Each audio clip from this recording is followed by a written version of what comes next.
Good morning or good afternoon, depending on when you're listening to us. This is the Montpelier Happy Hour here on WVEW 107.7 LP Brattleboro, your community radio station. I'm your host, Olga Peters, and this is the show where we talk about how everything in Montpelier shakes out for the rest of us. I'm being joined by regular contributor Emily Kornheiser, one of three reps from the town of Brattleboro. Hello, Emily. Hello, Olga. Good to see you. Good to see you too. And welcome Brenda Siegel, who is a candidate for Vermont Governor in this November election. And November seems to be coming fast, Brenda. How are you doing? I am doing well. It's definitely moving quickly, but I'm having a great time. So I want to just dive right in with a question that I'm asking all the candidates who have been coming on the show so far. And that's, of all the ways that a person can serve their community through volunteering or working for a service organization or something, why did you choose the path of elected office? I do a lot of advocacy work, and I also do a lot of that volunteering in the community and other ways. And I am watching people really struggle and suffer, especially around the issues that I work on most, around housing and around the overdose crisis. And I see so many places where we have strong systemic barriers, and there are fixes to those barriers, even within just rules and within the inefficiency within the administration, which is why I chose to run and why I chose to run for governor. Thank you. We're going to talk about housing today, actually, which is something we've talked about on the show a lot, because in Vermont, it's a thing. And I'm curious from your perspective, Brenda, given how much the Vermont community and the state of Vermont has been focused on housing, what issues or what pieces of the conversation do you feel have been left out, or where are the gaps in the conversation, maybe is the way to put it? So the thing that has been really a struggle is that there needs to be both a short-term plan on emergency, transitional, and permanent housing, and a long-term strategic plan on emergency, transitional, and permanent housing. And because we don't have this overall plan on housing, we're just kind of piecemeal throwing it together. And right now in the governor's office, there is a governor who doesn't want to put together that overall plan. He does want to put money in permanent housing, but the problem is that we keep ending up in a crisis place around the transitional and emergency housing, which really puts a stop in the forward movement on the long-term plan. And so that's really where, and I also see, I want to just add, I see our legislators working extremely hard on finding solutions, especially for low and moderate income families, and then having those solutions thwarted by vetoes or by threats of veto. And that's the work that I think we can change if we have someone collaborative in the governor's office.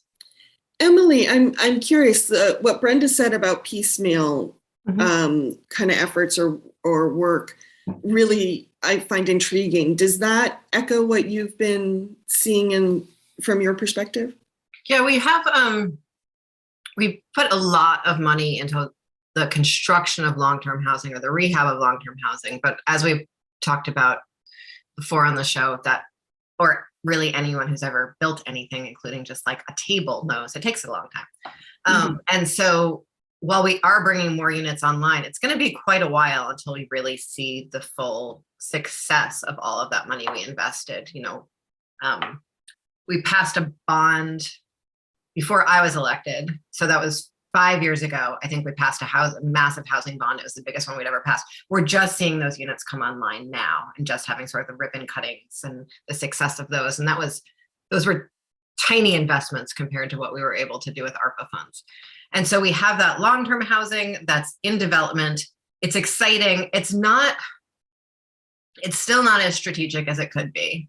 We're still not having the kinds of meaningful conversations we maybe could have about the policy changes we might need to make in order to develop long-term housing that meets everyone's needs. And we've talked to Chris Campany about that, and we've talked to Maura Collins about that before on the show. But we are not focusing as much as we could on affordable housing that sort of meets the different demographic needs that we have available. We're not talking about affordable housing, lowercase a and uppercase a, if listeners can follow that weird way of describing it. Sort of like legally, technically affordable housing, and that's just housing people can afford. And so we're not, because we're in a crisis mode, we're not thinking as strategically and creatively as we could about the mix that we're aiming towards a decade down the line and what policy changes we need to make for that mix decade down the line. The work that we have done to do that decade down the line strategic thinking was a few bills that the governor vetoed last year. Was the rental registry bill, the Act 250 reforms bill, a few other pieces. And then the short-term housing, as we again talked about in the show, and Brenda has talked a lot about publicly, the miracle of the COVID response here in Vermont was we said, oh my goodness, everyone deserves a place to live in the middle of a crisis. And we put everyone into emergency housing. And it was amazing, the health outcomes that we saw in Windham County from everyone having housing, even if it was like medium term or short term, it was still like you knew where you were going the next night. And throughout that entire process, all of the housing partners have been saying like, okay, what happens after this? We've been saying what's going to happen after that. Brenda's been saying what's going to happen after that. And the administration has twice come out very publicly, despite legislative action in another direction, and said, okay, next week it's all going to end. Or okay, next month it's all going to end. And we know that that just happened a few weeks ago. We talked about it last week with John Walters. And then at Joint Fiscal Committee, we dove into it a little bit deeper yesterday. But through that process, I've talked a lot with Josh Davis down here. There's been a lot of work down here in Windham County to say like, okay, what's a medium-term solution? Like, can we buy a motel to use as a medium-term solution? Like, can we expand and stabilize our short-term emergency housing responses so that they're livable instead of, congregate housing on the floor, which is what we've used, so just so Vermonters don't freeze to death. And I can talk more about sort of the compromises that the administration came to yet 2 days ago, but that's sort of where we are.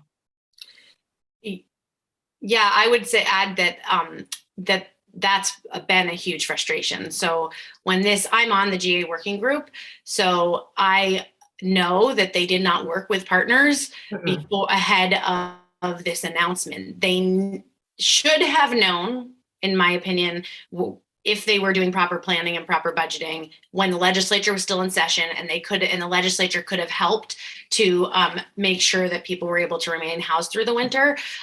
And when they did know, because they weren't doing that proper planning and proper budgeting in July, they did not come to the GA working group that they have right there with providers, with partners to figure out how do we move forward. And all of us really were working together. Even though I was in this election, I was continuing to work alongside in that group on that work. And I got to when we got to the 31st and that announcement was made, I really think it was around controlling the narrative because they knew it was going to be a disaster. And my concern is that just like someone in poverty who's in that situation, you're asking them to take their nothing and make a plan for how they're going to survive through the winter.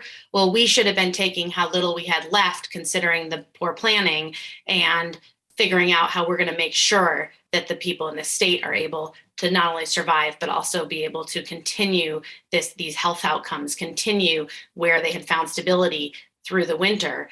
And the administration did not give legislators in the session or the GA working group partners an opportunity to weigh in on how we do that work. And we might have been in a different place right now if that had happened. Thank you, Brenda. Sorry, just quickly, Emily, remind listeners what the GA working group is. I thought my question was. It's the General Assistance Working Group, but around general assistance housing specifically, and emergency housing, really. But we dive deeply into transitional housing as part of that as well. And so Josh Davis from Groundwork sat on it for a really long time. He's not doing that right now, but what is, I think, really important to remember. When the original the GA rules were being rewritten to be more humane before the pandemic, there was like a very active process to rewrite those rules during the pandemic, because what the base rules are is that if you become homeless, you get a motel room if it's below freezing out and the weather is very bad, or if you meet this like point system of vulnerability. And we talked about that on the show a long time ago, but it's kind of a wild vulnerability point system. Like, you get like 2 points, and this is just an example, it's not the actual points. You get like 2 points for being disabled and 3 points for having a kid, but more points for a kid below the age of 5 and less points for a kid above the age of 5. And like, it's just the whole thing's a little wild. And it's not below freezing, it's below 20 degrees. Thank you. So like freezing to death, not just cold, right? Yeah. So there's that. And what I experienced when I was working in economic services and sort of like the front line of people coming in to apply for GA housing, back when that was the system for applying for GA housing, people would just like spend their entire day checking the weather report to see if they were going to have somewhere to sleep that night. And it's not the weather in Brattleboro, it's the weather in Waterbury where they were making the decision. So, and That's an interesting wrinkle. So, and it's not the weather, it's whether or not the DCF calls it. yes. And so that means that if they haven't called it on a Friday for a Saturday, but the weather changes on Saturday, then that decision doesn't change. So if it suddenly was supposed to be 32 degrees and now it's 15, that doesn't matter. And so all of that like wild, difficult irrationality, and in addition to like, it's irrational from the outside from a policy perspective, it's also just like, that's a lot to live with, to know whether or not you're gonna have somewhere to sleep. And so they were rewriting the rules before the pandemic. And one thing that was very clear in that rewriting of the rules was that and why the GA working group was so important is that different community partners had very different resources available for their communities and were very available for different solutions. And that's been true through the pandemic, where there have been conversations statewide. One of the reasons that the administration used for trying to shut down this program in the spring, was that last spring, this spring? Yeah, they tried to shut it down in September, last July, September, and then October. October was when we stayed on the State House steps. And so when the first time that happened, there was a lot of talk about how the motels didn't want to cooperate in this program anymore, and there weren't enough motel rooms. And that might have been true in Rutland County. It wasn't true in Windham County. We had great community partnerships in Windham County to keep people staying in the motels. And so the GA working group is really important, even if it turns out that we don't have the money available for this and we can't find the money, to make sure that whatever solutions we're finding are solutions that meet the needs of the specific communities and the community partners and the resources available. Mary Hooper at the Joint Fiscal Committee, who's the chair of appropriations, was saying that her community, the greater Montpelier, Waterbury, et cetera area, they don't even have like a drop-in overnight shelter for, which, we used to have in the church basement here in Brattleboro, but now Groundworks actually has like a fully sort of functional system at their actual shelter for that. And so those kinds of differences from community to community point to a really different transition plan that's needed. And the administration sort of announced this with no transition plan. So all that to say, like, good planning makes for good health outcomes. And we have been in that place of good planning. So Brenda, talk to us a little bit about what planning you would like to see or what planning you would hope to implement. Sure. In this emergency step, what I would have liked to see and what I would still like to see is that there's a lot of solutions happening that we could work on. There is pods going up in Burlington that could have been built across the state and that probably still could if we did a little bit of work. There are pallet housing. I don't know if anyone's heard of that, but the pallet housing goes up and comes back down. So also is good in natural disaster. And then there is also our empty dormitories that could be utilized. So many empty dormitories. Yes.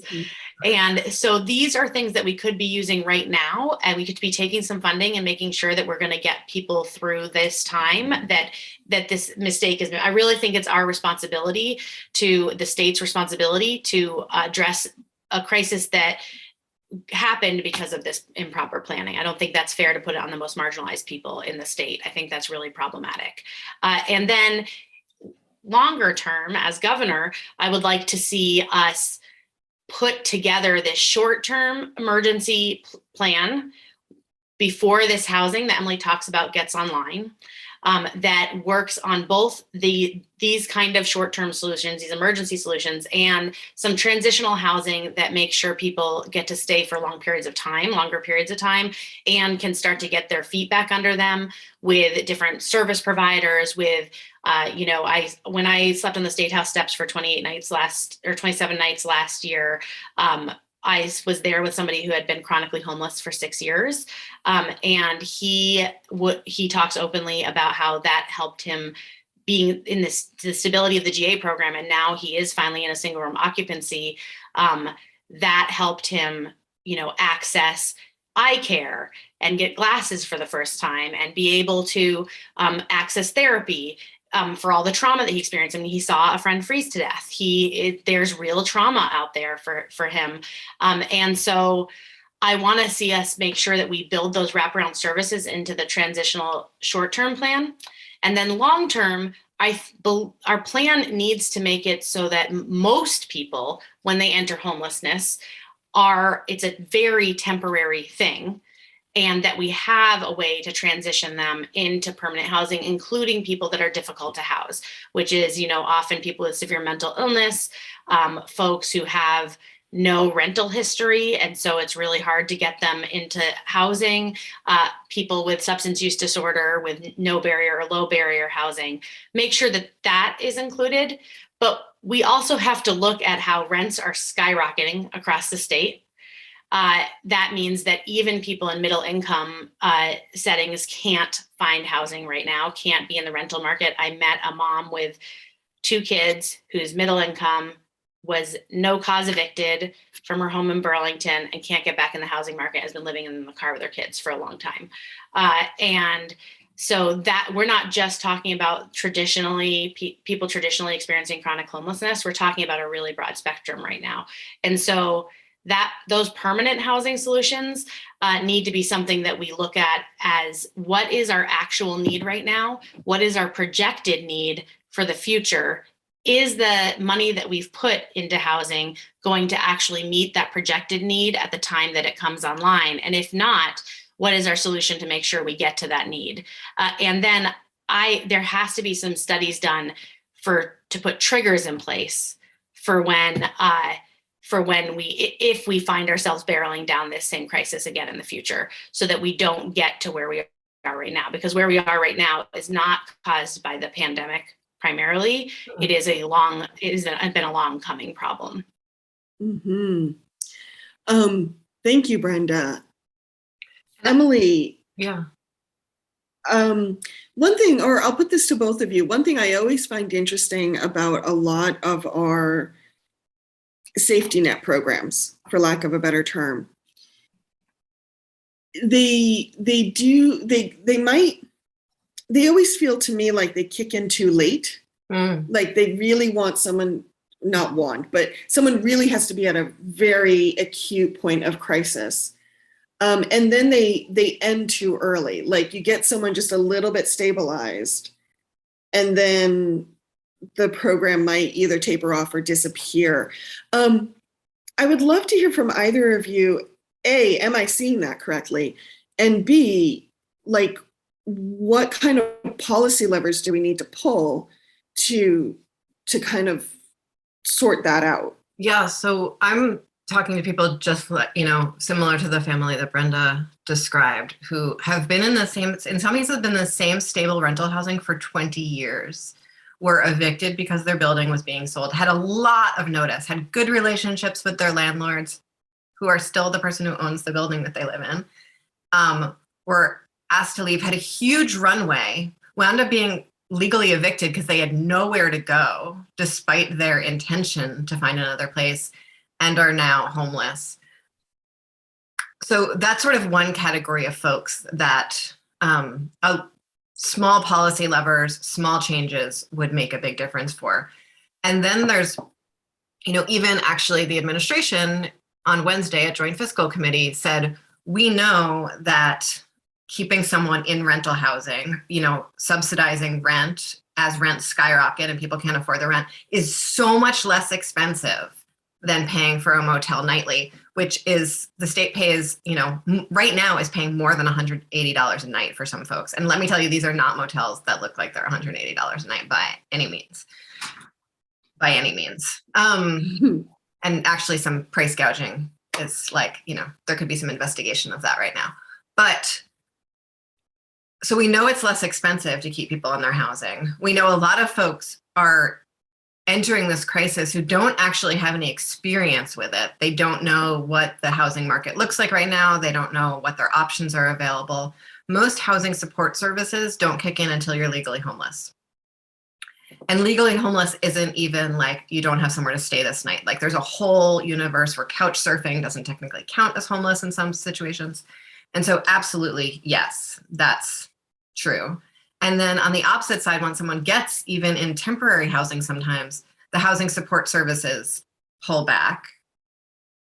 Not because actually the house, technically someone's not eligible anymore. Most medium-term housing at this point includes housing support services technically, but our housing support providers are so strapped and still quite underfunded.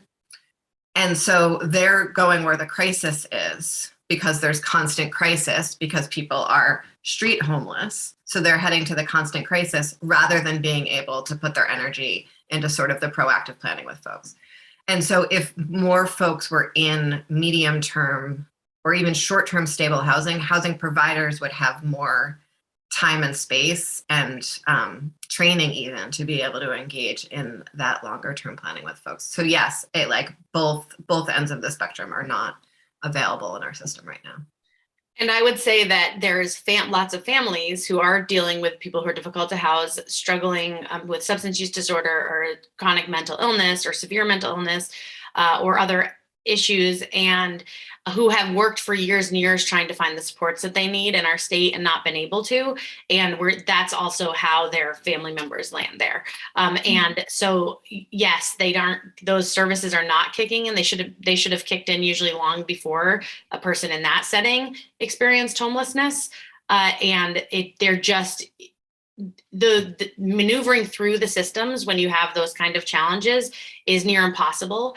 I am very well versed in and able to maneuver through systems, and still maneuvering through systems through economic services, through other areas is both uncomfortable, shaming, hard to keep up with, lots of paperwork.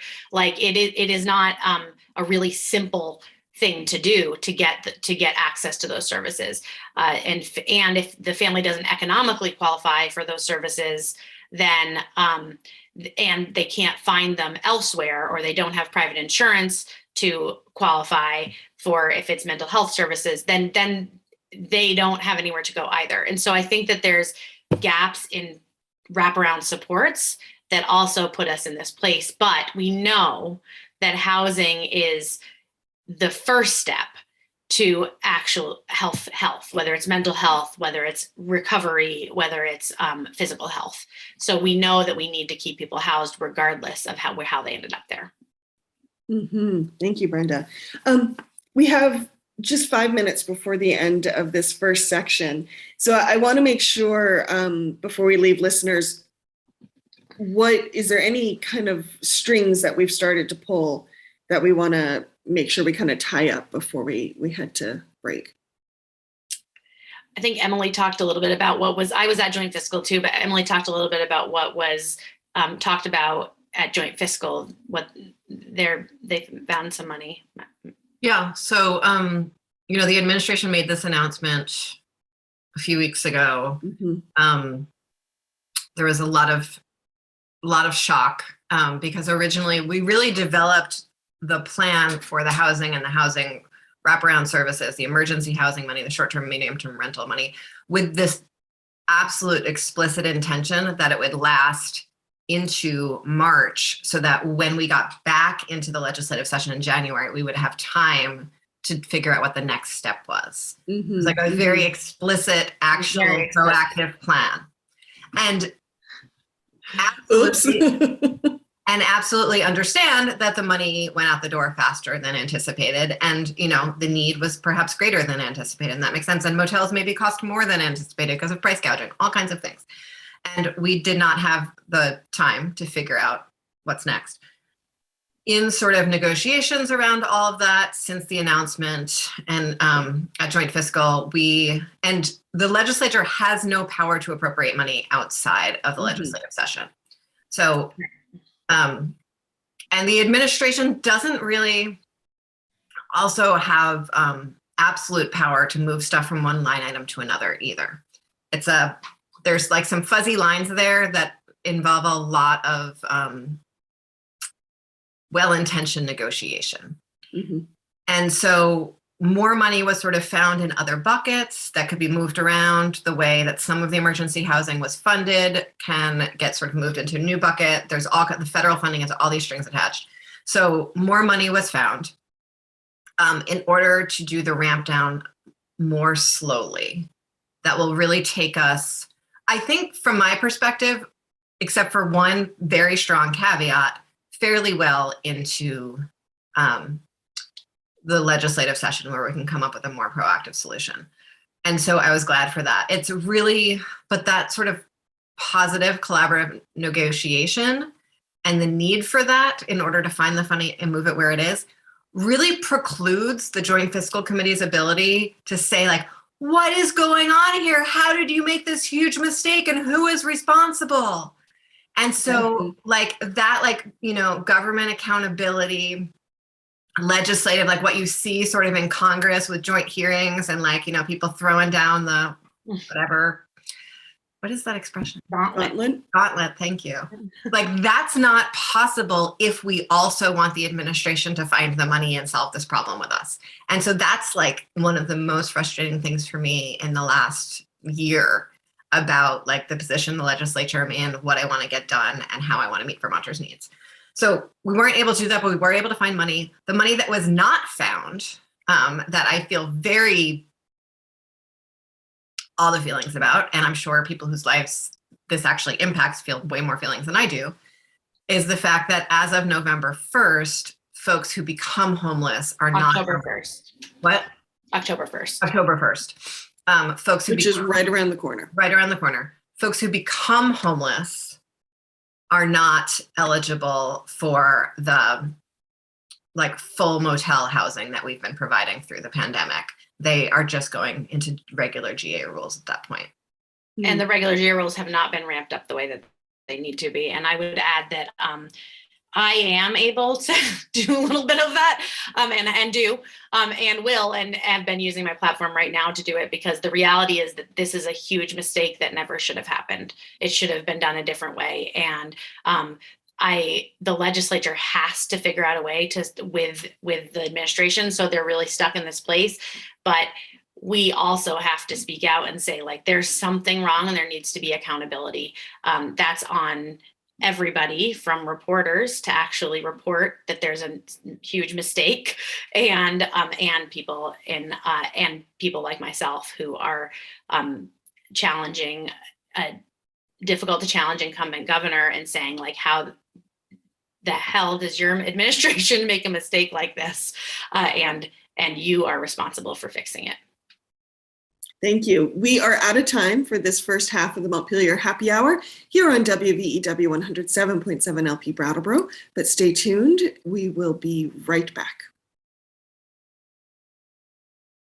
Welcome back to the second half of the Montpelier Happy Hour here on WVEW 107.7 LP Brattleboro, your community radio station. I'm your host, Olga Peters, and if you are just joining us, I'm speaking with regular contributor Emily Kornheiser, as well as gubernatorial candidate Brenda Siegel. Welcome back, both of you. Thanks for being here. Thank you. Just a reminder to listeners, you can find this show on WVEW, as well as a huge thank you to BCTV for all the work they do, sharing our YouTube videos with the rest of the state. as well as Emily's YouTube channel, our Facebook page, and wherever you find your podcasts. Emily, what do we need to remind listeners of? Well, Olga, the views and opinions expressed here on the Montpelier Happy Hour are those of the host and the guests, and not the station, nor the platform, nor their employers, nor friends, nor family, nor pets, just the folks on the show. And I don't think you need to mention my YouTube station. No one goes to it. It's just like a way to It's just where we hold the videos so I think you BCTV could, can find them. adding that to the list. It's like there's like 2 people who subscribe. I don't push it anywhere. It's just like a file storage system at this point. Okay. Now I just have to learn new muscle memory. Sorry. And I don't know if the whole world needed to know that particular thing. I'm just throwing it in there.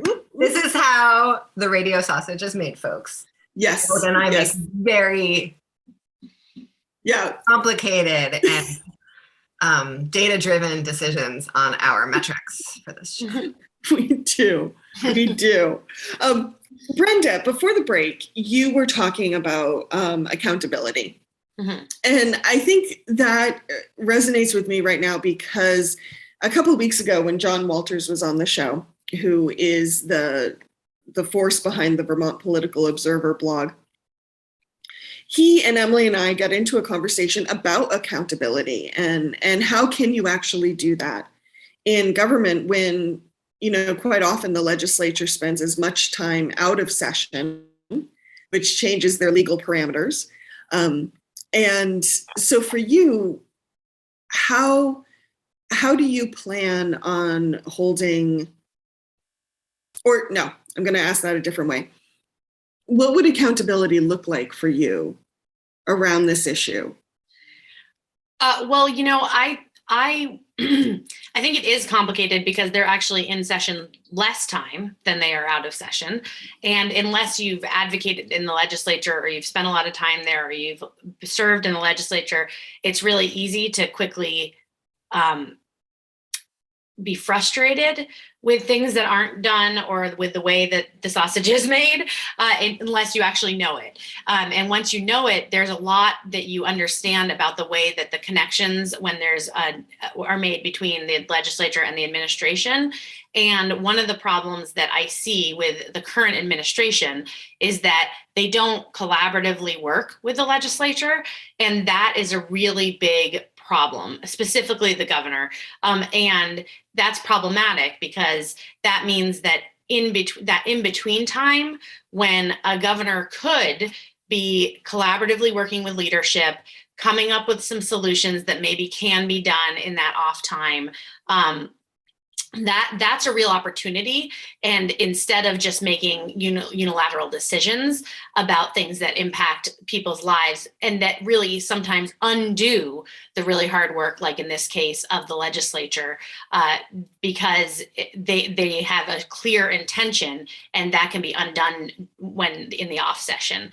And I've seen that happen. I don't think that's a common thing for that to happen with all governors, but with this governor, that happens frequently.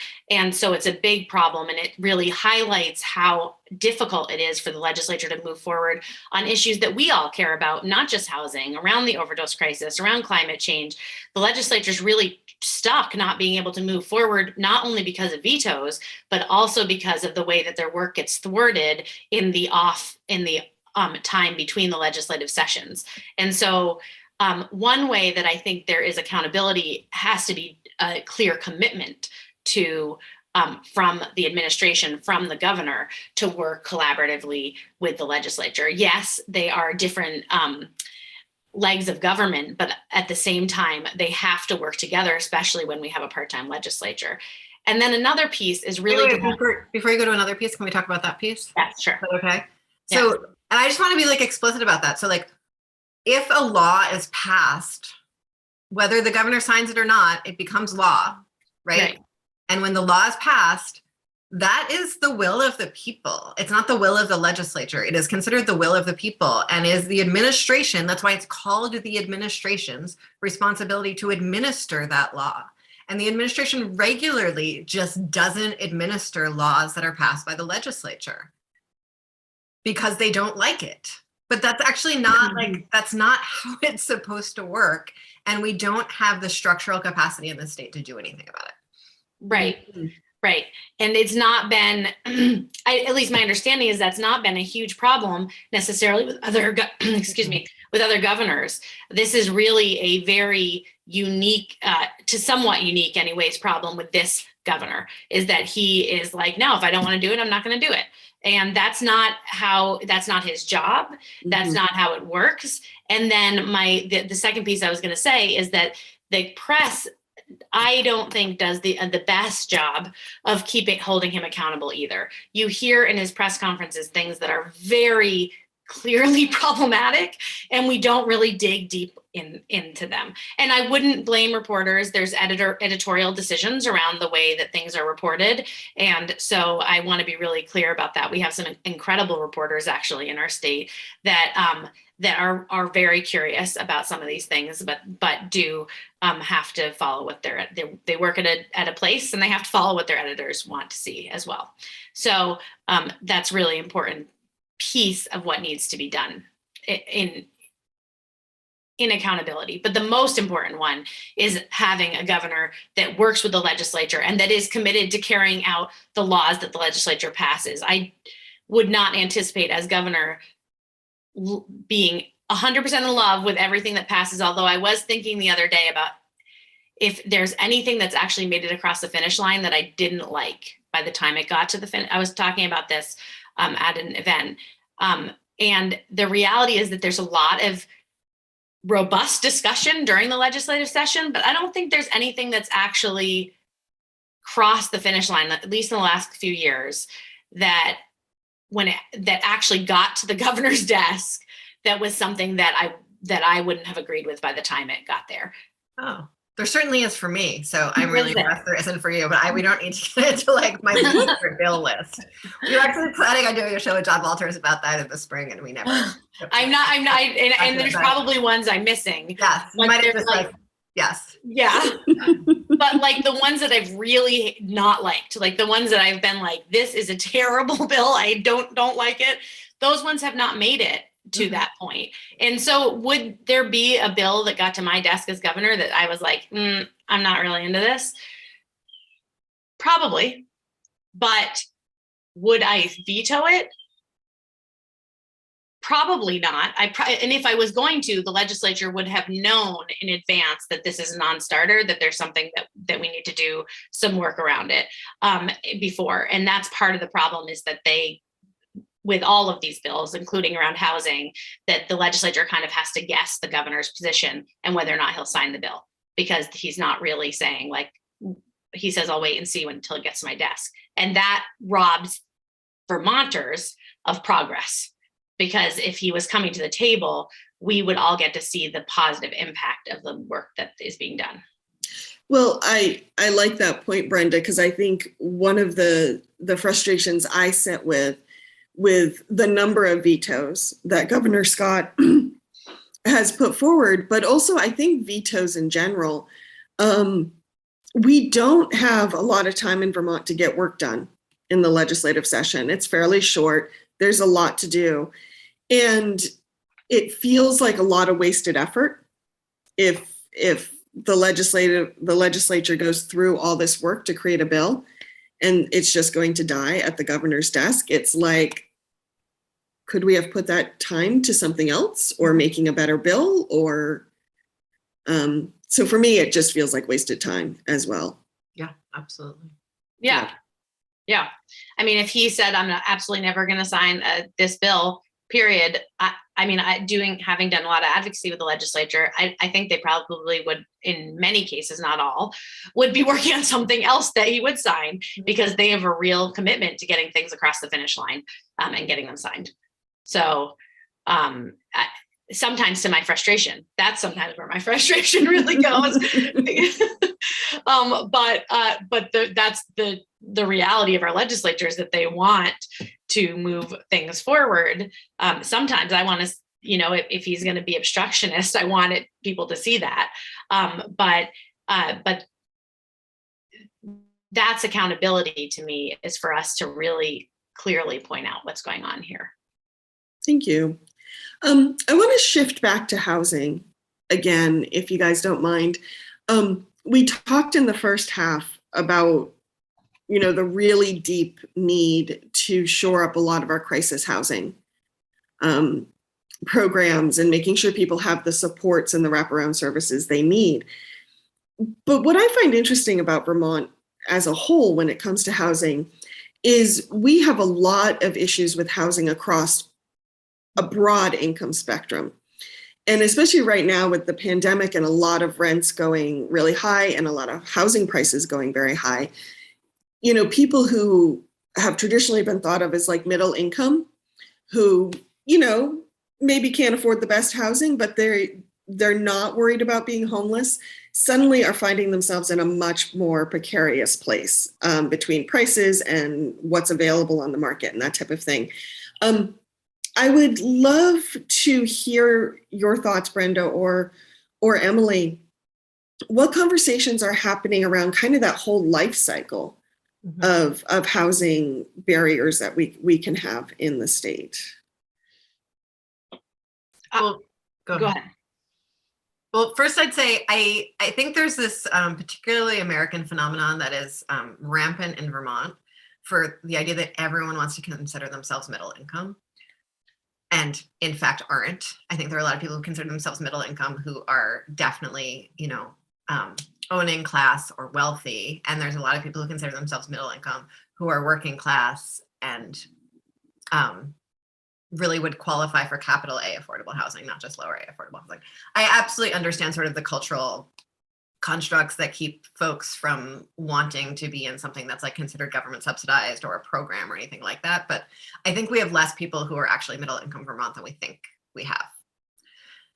That said, we also don't have a lot of housing for middle income folks. And some of the conversations that are happening around the state to do something about that is that we know we have a lot of folks aging in place in fairly large homes that they don't necessarily want to live in, because there's like a lot of shoveling and precarious walkways and all of, I think about my dad coming to live with me and like how he would never be able to walk out my door because of how uneven the ground is between my house and the driveway, right?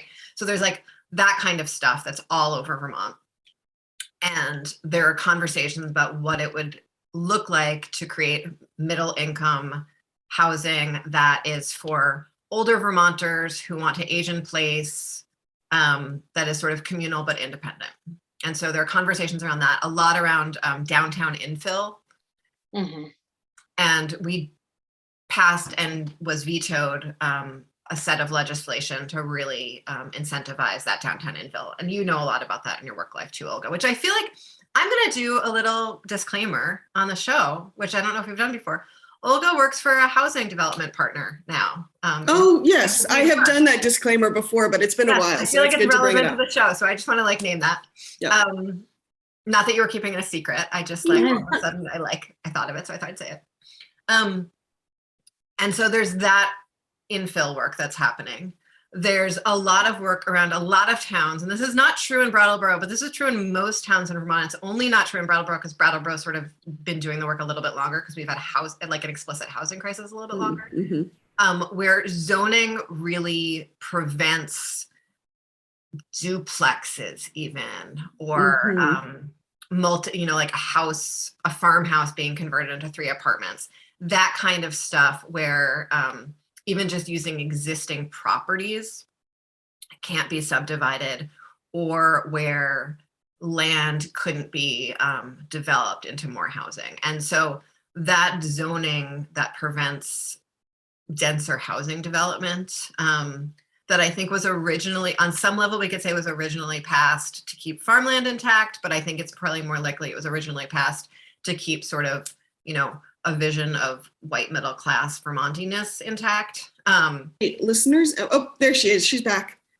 Oh, we heard originally passed to keep farmland intact. Oh, was probably like also there's like a lot of whiteness and middle class norms around that. Like you don't want too many people living together. So doing a lot around zoning for density, doing a lot around downtown infill. Even Brattleboro, so many places we're building slightly higher where vacant lots could be developed, that kind of thing. And so that's a lot of what we're talking about for missing middle. But what we're not talking about, and I want to talk about, is the enormous number of homes that sit vacant in Vermont. Mm-hmm. Yes. And also, on that front, I want to just say before I move on, actually, that a lot of times when you say build up at all, and that people hear skyrise, and nobody is, I mean, people have said, so you want to build sky rises in Burlington and Brattleboro? And I'm like, no. I grew up here. I want like a second floor on a building at the bottom of High Street that has a dance studio and a gallery in it. Like just the other day, I was like, why is that building only 1 story? It could be 3 stories. It would actually make more sense in its environment because buildings on both sides of it have more stories. Mm-hmm. Right. Mm-hmm. And with housing that people can afford in it too, because sometimes that type of housing gets built up and doesn't have that. And so one of the things that a couple things for affordable housing, there are places that have made every new build has had 25% of it be low income housing, and some qualify for people who are transitioning from homelessness. That has actually made huge dents in the experience of homelessness and people's mobility around states and around countries in other areas. And so it's something that I think we could look at. And then also cooperative housing is something that's really some of what Emily was talking about, duplexes, triplexes, even like multi-unit apartment buildings where people can actually co-op and own the building or own their unit. That's a way to address middle and even low moderate home ownership. And then in addition, we also need to talk about those places that are sitting vacant, including short-term rentals. I've been asked over and over again, should short-term rentals be regulated? And the answer is yes. If there is if you're renting in your own house, an in-law apartment or a room in your own house, that's different for a short-term rental. But if I'm in Newfane and people are buying where I live and people are buying up whole apartment buildings and that's the only few apartment buildings, then that's unacceptable in terms of our long-term rental crisis. If we don't have some regulation around it, if it isn't at least bringing revenue in where we can make up some of that, some of those gaps in housing. Mm-hmm. Thank you, Brenda.